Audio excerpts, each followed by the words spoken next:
디자인 싱킹 전문가 국제강사협회 협회장 김건희입니다. 지난 시간에 디자인 싱킹의 부상 배경과 데비드 켈리가 말하는 정의에 관한 얘기를 했었습니다. 이번 시간에는 디자인 싱킹이 탄생한 아이디오사의 회장인 팀 브라운이 하는 얘기와 디자인 싱킹의 학습 목표에 관련된 얘기를 좀 나눠볼까 하는데요. 데비드 켈리가 했던 정의 중에 세 가지 키워드 생각나시나요? 세 가지 키워드가 사람 중심, 공감, 그리고 마인드셋 기억나실 겁니다. 이번에 팀 브라운이 이렇게 얘기를 했습니다. 나는 그동안 아이디오사의 회장으로 있으면서 이 디자인 싱킹 프로세스가 인간의 삶과 조직을 혁신적으로 변화시키는 것을 여러 번 목격하고 지켜봐 왔다. 그 과정에서 상당히 디자인 싱킹이 만능이라는 인식들이 있었다는 겁니다. 단적인 예로 The Best Global Brand 100위 안에 들어있는 대부분의 회사가 디자인 싱킹 프로세스로 컨설팅을 받은 이력이 있다는 놀라운 사실인데요. 하지만 팀 브라운이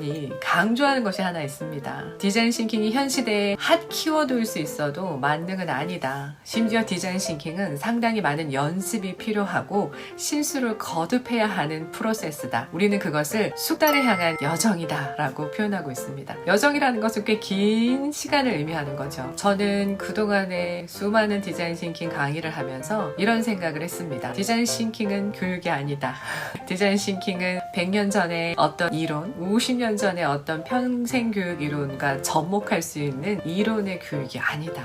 체득형, 체험형, 사고법이다 라는 생각인데요. 그래서 자전거 타기와 똑같다는 생각이 듭니다. 여러분께 제가 질문 하나 드려볼게요. 여러분 혹시 자전거를 배우실 때 자전거 설명서를 정독하고 자전거 타보신 적 있으신가요? 설명서를 하나하나 읽고서 자전거 타기에 성공하셨나요? 아니실 겁니다. 디자인 싱킹이 자전거 타기와 똑같다면 저는 제 교육에서 모두 펜을 내려놓고 디자인 싱킹 프로세스에 몸을 맡기고 말랑말랑하게 즐길 것을 요청드리는데요. 맞습니다. 디자인 싱킹은 자전거 타기와 같습니다. 무릎이 까지고 넘어지고 실수와 실패를 반복하면서 자연스럽게 익히게 되는 것이죠. 뒤에서 누군가 살짝 그 자전거를 잡고 있는 것처럼 보이는 것만으로도 자전거 타기에 도움이 되듯이 디자인 싱킹 진행자가 하는 역할은 그 뒤에 있는 사람과 비슷한 역할일 것입니다. 그리고 데이비드 켈리를 대신하여 팀 브라운이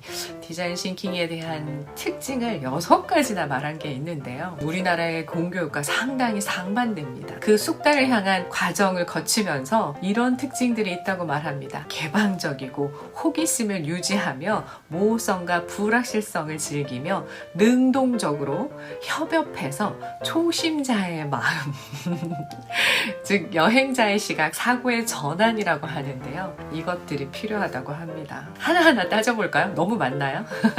첫 번째, 개방적인 마음이라고 합니다. 우리 그동안에 받아왔던 공교육 한번 생각해 볼까요? 얼마나 개방적이었나요? 두 번째, 호기심을 유지한다라는 표현도 했는데요. 우리 호기심을 유지하면서 마음껏 우리 교수자들에게 질문하면서 교육 받아왔었던가요? 그리고 세 번째, 이게 가장 큰 다른 점이라고 할 수 있는데요. 우리가 그동안에 하나의 정답 찾기, 사지선다에 익숙했었는데 이렇게 얘기하는 거죠. 팀 브라운은요. 모호성과 불확실성을 즐겨라. 그동안의 공교육을 받아오면서 그 모호성과 불확실성을 즐기셨다면 아마 이 기업에 취업하실 수가 없었을 것 같습니다. 그리고 능동적으로 임해서 이거는 어느 정도 가능했을 수도 있겠네요. 그리고 초심자의 마음, 여행자의 시각, 그리고 사고의 전환이라고 묶어서도 얘기할 수 있는데요. 다르게 생각한다. 스티브 잡스가 생각나죠?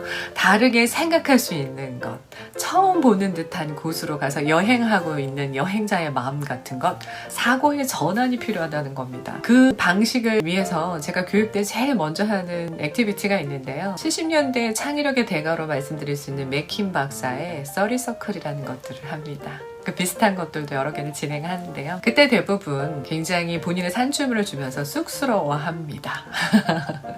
이유가 뭘까요? 디자인 싱킹의 궁극적인 학습 목표가 창조적 자신감을 갖는 것인데요. 우리 대체적으로 우리가 만들어낸 무언가에 창조적 자신감이 없습니다. 그거 겸손이라고 생각하셨나요? 아마 아닐 겁니다. 70년대 맥킨 박사도 그렇게 표현을 했고요. 요건 조금 제가 오프라인 교육 때 좀 더 자세하게 말씀드려야 되는 부분이긴 한데요. 다시 한번 말씀드립니다. 디자인 싱킹 교육은 이론 학습이 아닙니다. 체험과 체득을 하면서 몸으로 익혀가는 자전거 타기와 비슷한 교육인데요. 그때 창조적 자신감을 가지라는 겁니다.